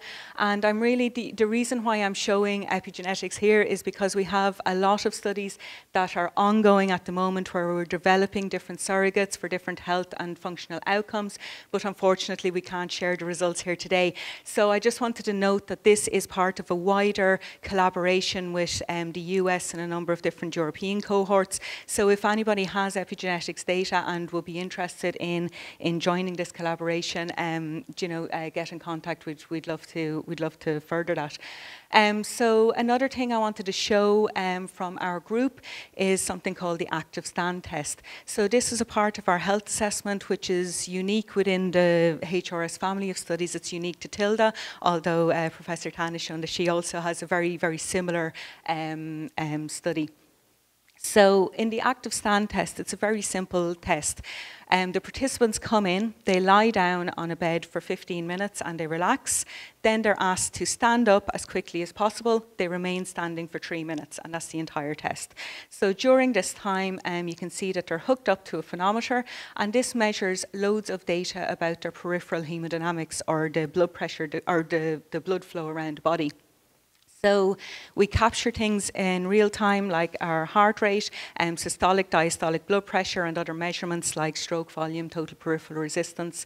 So another thing that isn't in this picture, but that we also capture simultaneously, is oxygenated and deoxygenated blood flow to the brain using NIRS. So this is what the data looks like. You can see that we have these kind of curves from 30 seconds before standing. I'm showing until 3 minutes after standing, and this vertical line here is where the participants stand. So just to give you a brief overview of what actually happens when you stand. So when you're lying down, your blood is kind of evenly dispersed throughout your body, and it's in line with your heart. When you stand up, what happens is gravity acts on us. Our blood, it pools in our feet and our lower extremities, and that kind of activates our baroreceptor reflex. So then our sympathetic nervous system gets activated. That's the part of our autonomic nervous system that's in charge of the fight or flight response. So you can see, like, immediately after standing that we have this dramatic drop in blood pressure here. This is our systolic and diastolic blood pressure. When our sympathetic nervous system gets activated, well, we have this compensatory increase in heart rate. So our heart rate starts increasing as our blood pressure starts decreasing, and that's to kind of get our blood flowing around the body again. So we usually hit our lowest point, or our nadir, in the blood pressure around 10 seconds after standing, at which point the parasympathetic branch of the ANS takes over again, and our heart rate begins to drop, our blood pressure starts to recover, and our pointer doesn't work here, but then we usually start to recover from about 30 seconds. We really should have recovered by 60 seconds after standing. If we haven't, that's usually a sign that there's a bigger underlying problem. So with regards to the blood to our brain has its own defense, our own defense mechanism called cerebral autoregulation. So, but despite that fact, there are actually transient blips or drops in the blood pressure to the brain in response to standing. So we can see here, this is TSI, that's the percentage of oxygenated to total hemoglobin in the brain. And we can see that there's a drop of about 2% in TSI on average in the initial response to standing before we get this recovery. So this is again a snapshot of some work that's been done by our group in this area. So most of this literature and the wider literature in this area, it's really focused on just looking at one time point or at a snapshot or a summary of these curves. And I guess when I looked at this, I was kind of thinking, well, actually maybe looking at just one time point doesn't encapsulate all of the information about the autonomic response to standing. Where we have a huge loss of information. So what I wanted to do really was to use the entire curve and look at the entire response to standing over time and see, well, can that predict, maybe, can that be an early biomarker for disease onset or for mortality? So I just wanted to show two recent pieces of work that we've done in this area. So the first one was focused on diabetes and looking at the impact of diabetes on peripheral and these cerebral hemodynamic responses and looking at its association with cognitive impairment. So type 2 diabetes, it affects about 10% of older adults in Ireland, but its prevalence is increasing. So it's known that, that diabetes is associated with greater risk of poorer brain health outcomes in later life. And our hypothesis really was that, well, maybe it's impaired cerebral perfusion, in other words, like these kind of impaired blood flow to the brain upon standing might link diabetes to these brain health outcomes. So the first thing we wanted to do was look at the impact of diabetes on these signals and see, well, first of all, is there a difference in the recovery of these signals in diabetes? And then we wanted to see, well, are there associations with cognitive impairment, or do we see anything there? So what I'm showing here is the marginal effect of diabetes, pre-diabetes and no diabetes on each of these curves. So the coloured areas are showing the time points where diabetes was significantly different. And this is after adjustment for a number of different things like age, sex, education, and health and behavioural factors, and also medication usage, because obviously medications can impact these signals. So we adjusted as well for things like use of antihypertensive, statins, and antidepressants, antipsychotics, things like this. So we can see that even after this adjustment, there were marked differences in those with diabetes. So we can see that in terms of the heart rate recovery, it was this kind of initial response around the peak, which was significantly different in diabetes. So we can see that there's this kind of blunted peak response in heart rate in those with diabetes. And this is a known feature of autonomic dysfunction. It's thought to be kind of an inhibition of reactivating the parasympathetic nervous system. So we do see this in diabetes. We also see kind of poorer blood pressure recovery. So yeah, here we go. So we can see kind of poorer blood pressure recovery. With those with diabetes have lower blood pressure in general in their recovery period from 30 seconds all the way towards standing. And we can see again that with regards to stroke volume, there's this kind of inability to lower stroke volume in the recovery period to below the supine baseline. And this is actually a feature that we see in pretty much all disease states and mortality in TILDA. With regard to blood flow to the brain, then we saw that those with diabetes, they had higher drops in their percentage of oxygenated blood flow to the brain, and this persisted up to 3 minutes after standing. So we did see marked differences there. With regards to the link to cognitive impairment, then we saw that, well, those with diabetes and with larger drops in their TSI in this recovery period were associated with higher odds of cognitive impairment. So our measure of cognitive impairment here was a MoCA value of less than 23. So, I mean, we did see that diabetes was associated with this impaired response to standing, and we saw that diabetes and the impaired recovery of TSI was also associated with higher odds of cognitive impairment. And I mean, this was by no means a causal analysis, but I think it does hint that that kind of this poorer recovery and bigger drops in blood flow in oxygenated blood flow to the brain in this immediate response to standing. It might be one important mechanism that links diabetes to poorer brain health outcomes. So the next study I wanted to show was looking at these signals at baseline, and we wanted to see, well, actually, could these signals be used as biomarkers for mortality and for cardiovascular disease onset? So I just wanted to show here, this is the mean curve at baseline. So these are the baseline signals, and this is the mean curve for those who survived the intervening 11 years and those who died is in the blue line. So we can see that there are marked differences in the recovery and in these curves. So in particular, we can see that those who go on to die, they have higher mean heart rate. They have, again, this blunted peak response in heart rate and a slower blunted recovery as well.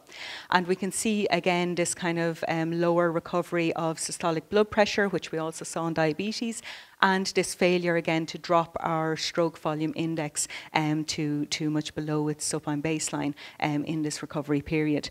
And these are features that we keep seeing again and again. So then we wanted to see, well, can we see differences not only in who went on to die, but also in what they died of? So we looked at different causes of death, and again we can see that those who died of other causes, they had very elevated heart rate in general, almost no peak, and just a very flat recovery. Now we do know that of those who were marked as other, over 1/3 died of respiratory illnesses, so that might explain this kind of elevated heart rate there. Again, those with who died of circulatory causes, they had this blunted peak heart rate response and kind of lower blood pressure. And again, we saw this same feature of stroke volume where it was higher in the recovery period. So we developed algorithms to see, well, after adjustment for all of these other factors are like frailty status and health and behavioural factors and medication usage, are these signals predictive of mortality and cause of mortality? And we found that they were. So I'm going to show the results here for the same thing that we did for cardiovascular disease. So we removed those with cardiovascular disease at baseline, and we said, well, in individuals who are otherwise healthy at baseline, can we use these signals to go on and predict who goes on to have cardiovascular disease within the next 12 years? So overall, we found that these four components here marked in green, they were the features which were predictive of cardiovascular disease over the next 12 years. So we found that those with who basically had higher heart rate and this blunted peak response, that was one of the features. The other signal which came out as predictive was this kind of failure to recover diastolic blood pressure from about 20 seconds onwards. And again, we saw this same kind of failure to lower stroke volume index from 20 seconds onwards. So these were the signals or the features which were predictive of 12-year incident CVD after adjustment for all of these other factors. So we found we could predict pretty okay. This was the accuracy on test data, which was completely separate from the algorithm development. We had an AUC of around 0.7, and and okay sensitivity and specificity. But I think more than the accuracy, what's interesting here is that I also went and looked, well, it kind of occurred to me that maybe what I've done here is essentially develop a more complicated way of measuring things that are already measured in the clinic, like underlying heart rate and cuff measurements of our blood pressure. And another measurement that's commonly used is for orthostatic hypotension, which looks at the drop in blood pressure at 60 seconds after standing. So I also looked at those and wanted to see, well, are those predictive of these different health outcomes? And actually they weren't. So we looked at OH at 10-second intervals from 10 to 60 seconds, and we also looked at baseline heart rate and blood pressure, and we found that those markers on their own were not predictive of incident cardiovascular disease or mortality or cause of mortality. But when we looked at the entire curve, it was these features in these curves which were. So yeah, so that's kind of it. I suppose really what this kind of points at is maybe our initial hunch was correct, that maybe by looking at this entire curve rather than just recovery at one time point or at a very short interval, we can uncover more kind of subtle relationships which can act as kind of preclinical biomarkers for disease onset and mortality.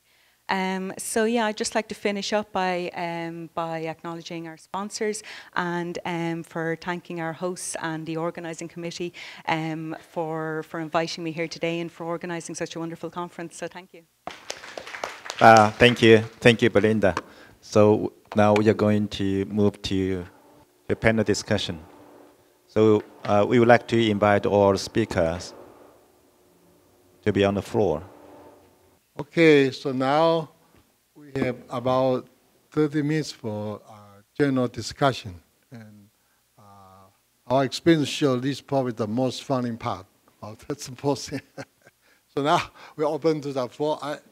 Please, you can use either the microphone. Hi, morning, Jean Wu from Hong Kong. I'd like to ask for comments from Professor Tan and Dr. Yang. Relating to the issue, there's currently a controversy about whether measurement of muscle mass using DEXA or whatever actually predicts any of the incident adverse outcomes. So which would be physical performance measure, falls, etc. That controversy is based on one very large study where they looked at DEXA measurements and relate that to incident mobility. Now, I think, Professor Tan, you mentioned that muscle bulk in people who are obese predict falls, is that right? And Dr. Tan, you talked about muscle mass and physical performance and all the factors that can affect muscle mass and physical performance. Not very clear whether what the relationship is between muscle mass, because you measured it using DEXA, right? What the relation is between muscle mass and physical performance. So would you like to comment? Actually, the message is a bit mixed. And I think the problem is we are looking at the older population as one homogeneous group. So when we looked at, in Malaysia, it's very easy to divide it into people who are overweight versus the people who are normal weight, because half our population are overweight. So when we looked at that, we found that for the people who are overweight, we could actually use muscle mass as a very good predictor of outcomes, but for the people who are normal or underweight, it wasn't really that relevant. So perhaps it's because we're dealing with older people as one homogeneous population, and that's actually the problem.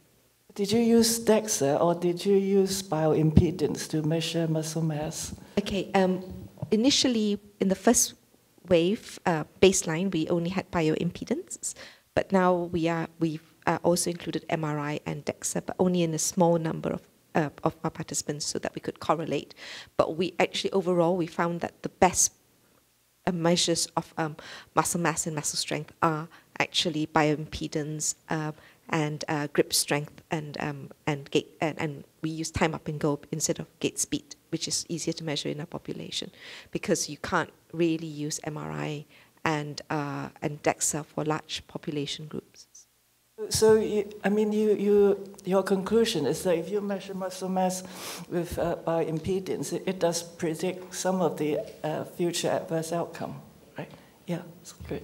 What about you, Dr. Tan? What was the relationship between your muscle mass measured by DEXA and physical performance, longitudinally? I know that you looked at a whole lot of factors that affect muscle mass.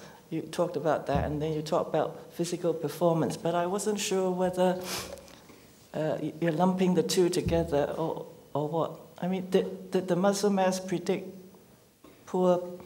Is there a relationship between muscle mass and physical performance prospectively? Yeah, I think from our data, we use the data to examine their muscle mass, and we could observe the association between their muscle mass and the physical performance very, very strong. Yeah. Congratulations for very, very comprehensive presentations. My question goes for the 4 panelists, because my perception, also working on biomarkers, is whether we are really looking at biomarkers of specific conditions like some of you presented, or are we just showing unhealthy aging consequence of all this accumulation of comorbidities and disabilities and all these things. So my question specifically is for all of you. A good biomarker should also have a predictive value for outcomes that are closely associated with the disease you are looking at. I explain myself. Interleukin-6, to give you an example. This happened in everything, and is a clear marker of unhealthy aging. So I'm not totally convinced that it's a predictor of mortality in sarcopenia, for example. So in your particular cohorts and studies, what is the predictive value of your biomarkers for a specific outcomes, and what are those outcomes? I know it's a complicated question. And the second point is, how do you identify response to therapy, which is the other criteria for a good biomarker? When you treat the condition, the biomarker goes, if it's a good one, goes up. If it's a bad one, goes down. So I don't know. This question is for all of you.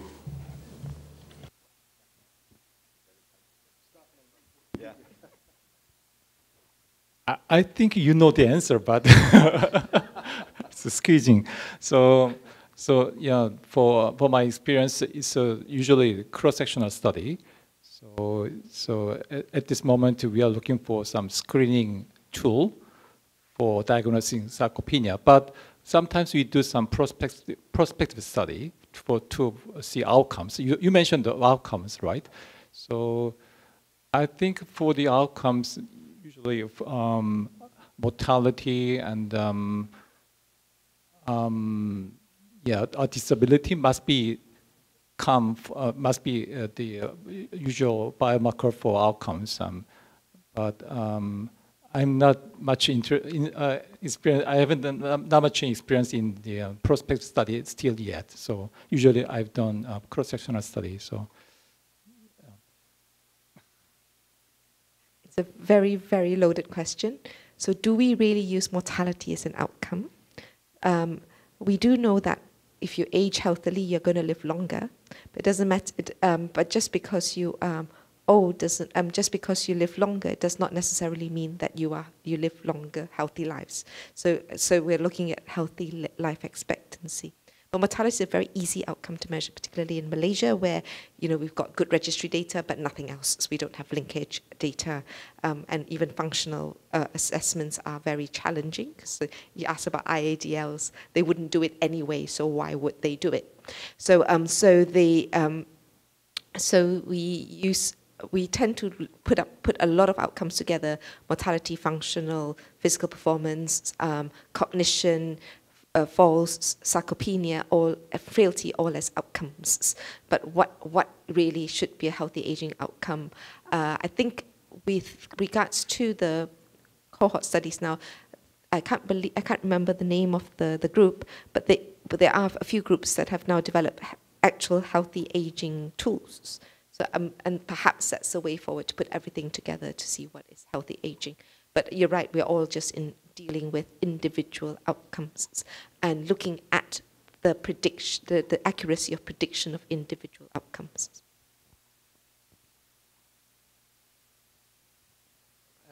From our survey, we still confirm that the major outcome is mortality and frailty, and we found that like some biomarker were associated like IL-6 is associated with a lower grade walking speed or some hand grade strength lower. Yeah, we found some that. So I guess your question was kind of like, do I think that I've uncovered a biomarker here for cardiovascular disease in general, or specifically, or for mortality? Like, no, I don't. No. So I think you're totally right. Like, it's just basically showing those with poor health versus good health. Yeah, you're totally right. And I guess I haven't done this, but I have looked at other outcomes, and we see these same features. As I said, we see it across loads of different disease states that I didn't show there, but we see these same features kind of cropping up everywhere. And I'm sure if I looked at the other functional outcomes like gait, like gait speed, grip strength, we'd probably see those same features present because in those things as well. So yeah, I agree. What about response to therapy? Sorry, because that part has not been answered yet. So, response to therapy. Sorry, I've forgotten the second part. Like your biomarkers as a response to therapy. So could we use these biomarkers therapeutically? Well, yeah, like I suppose they are reversible. So like I guess in terms of like the last data in terms of autonomic functioning, it will probably be well, I suppose there could be medicines that could help, but probably other non-medical interventions as well, like just increasing physical activity, or kind of improving physical, just physical health in general, I think. But, I think we already use functional biomarkers as a way of biofeedback to encourage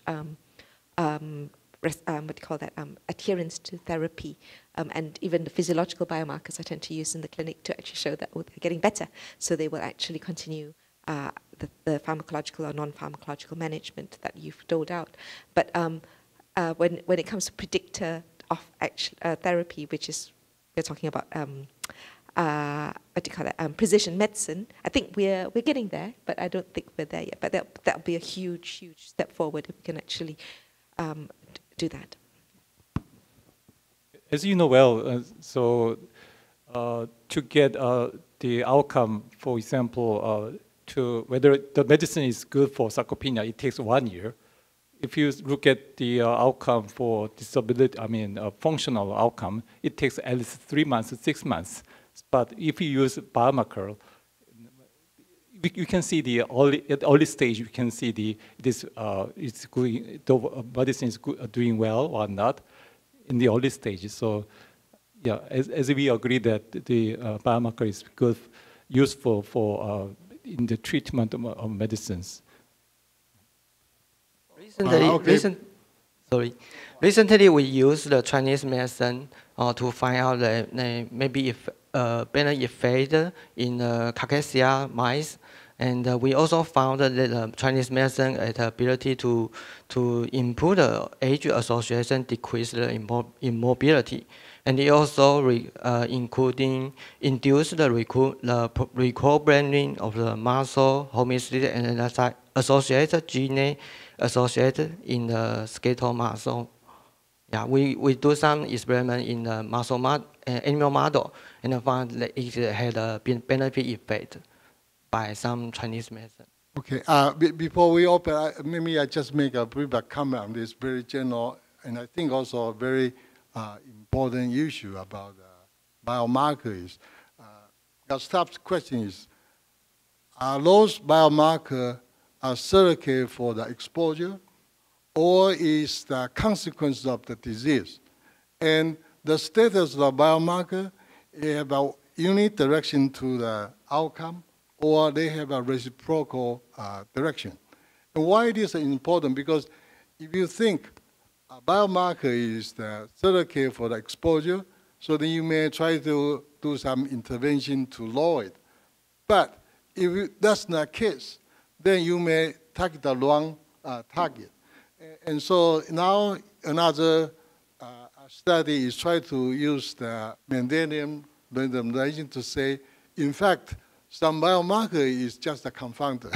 So if you try to lower that kind of biomarker, you won't have any beneficial effect on your, for example, lower the occurring of the outcome. So I think that's very important, and sometimes very difficult to, come through those highly correlated marker. But I think your point is very important. Otherwise, we may end up trying to intervention wrong endpoint, right? Yeah. Okay. So remember, Professor Yang, and then Dr. Liu. Yeah. Thank you. Professor Yang first. My question is for Dr. Tang. You did a very good job, and you have very comprehensive measurement. One I'm interested is you measure the blood pressure variability.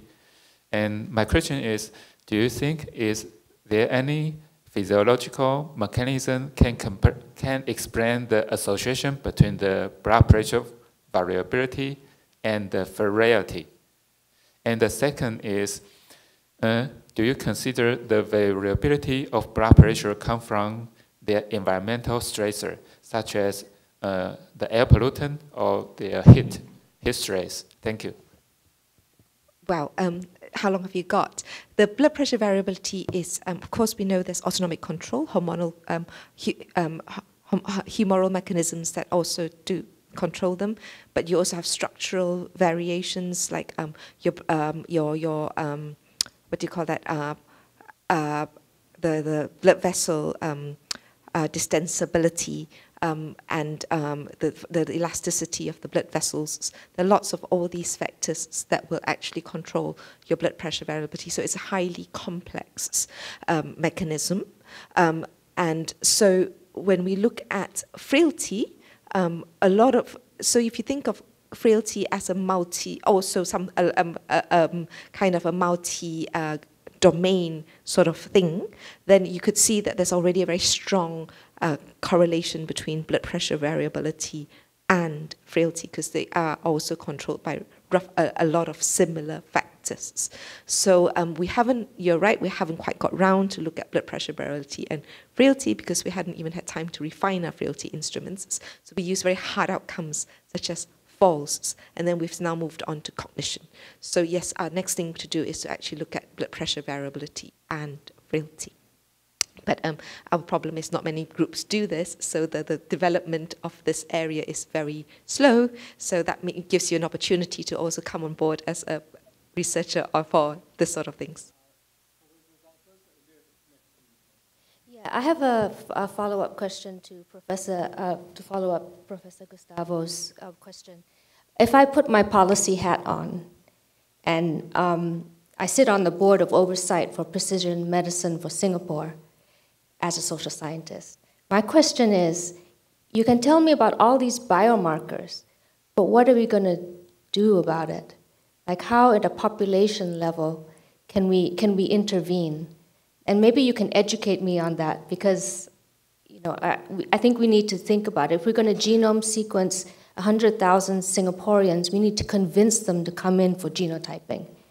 What do we tell them? What is the benefit?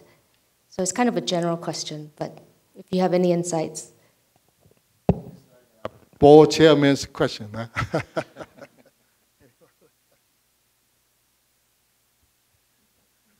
I don't have that kind of government, so it isn't really, I don't get round to asking that question.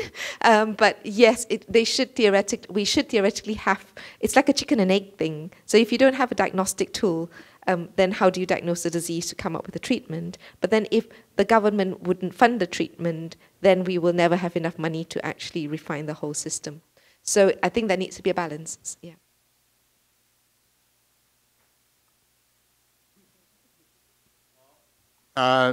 Maybe later we can ask Peter Tsai, our distinguished fellow.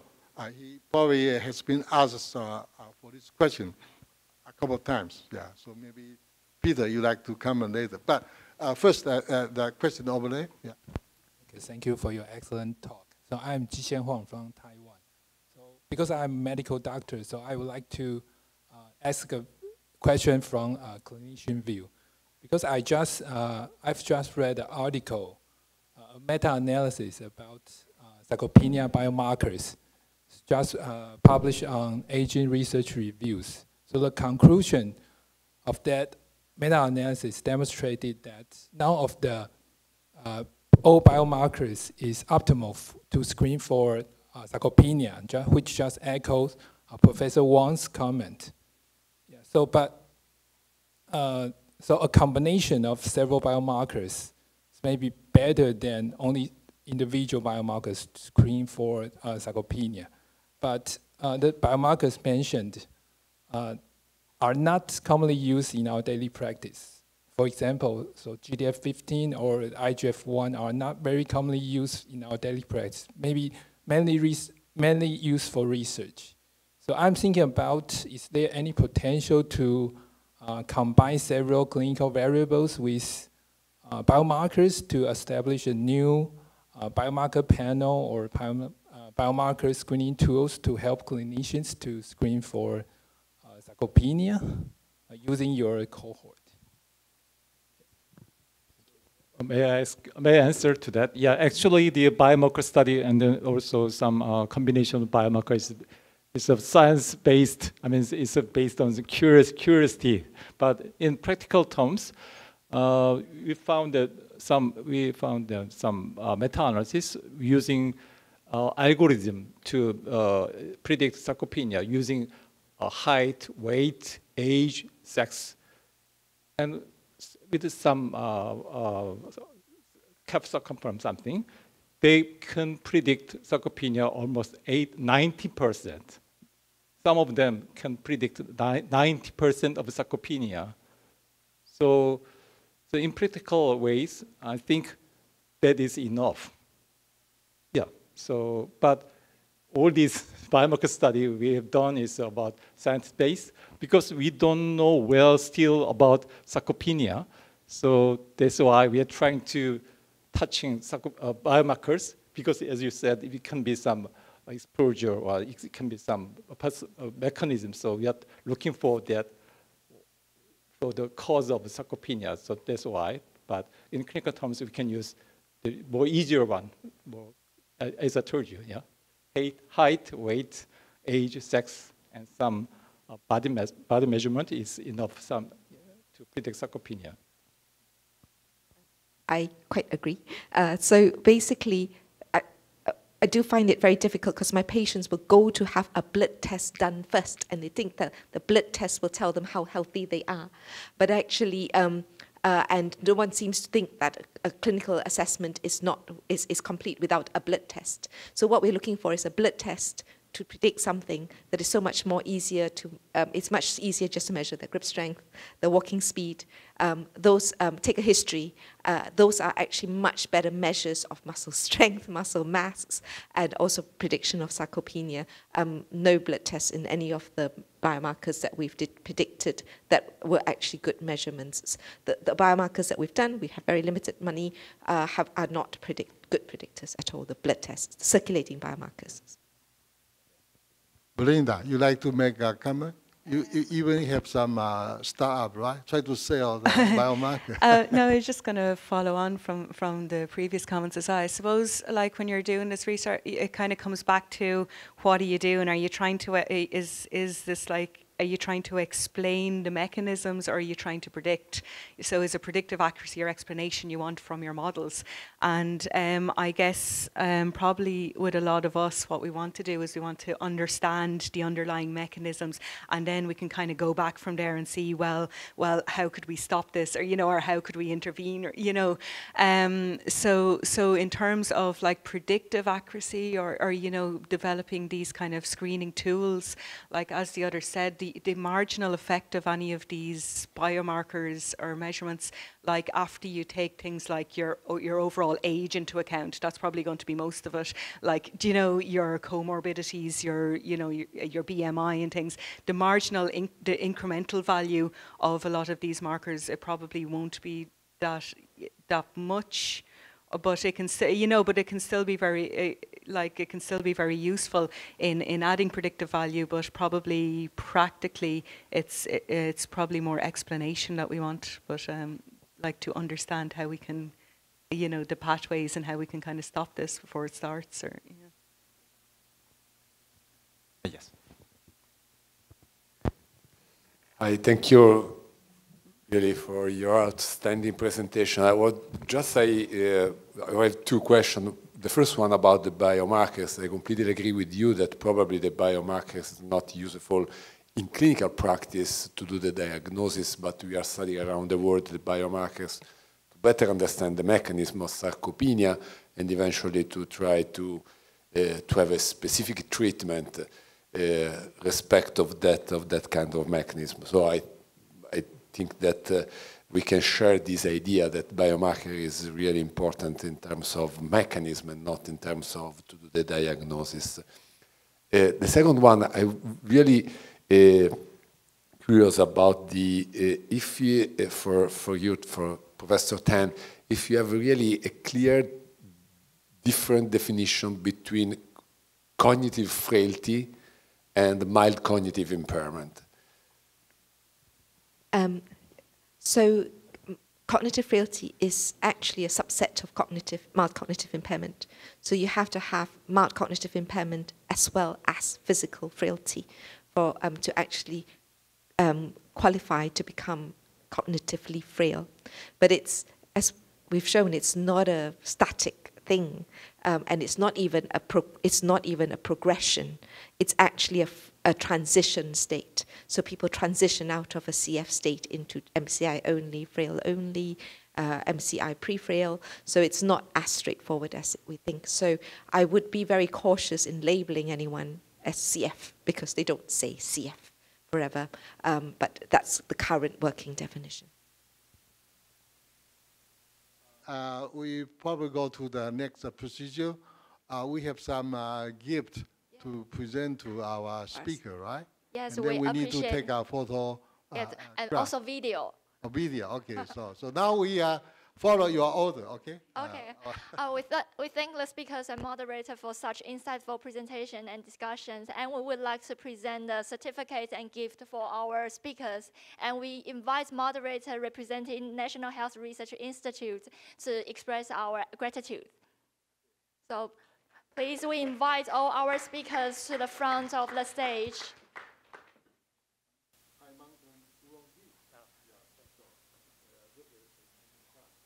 Thank you, Professor Wang.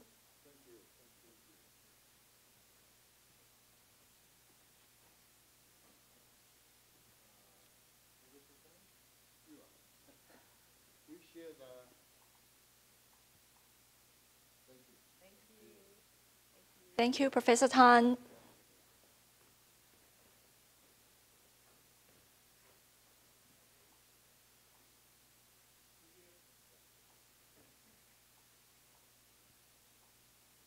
Thank you, Dr. Yang.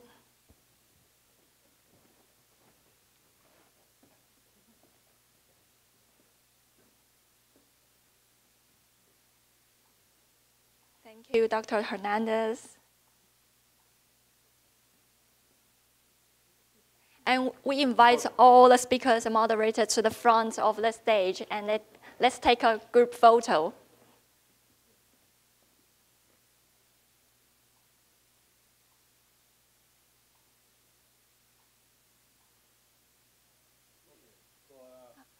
A moment, please. Yes, our photographers will take a video clips. Yeah.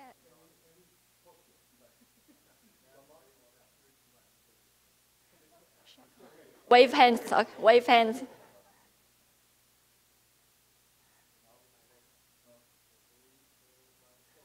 Hi. One more. Hi.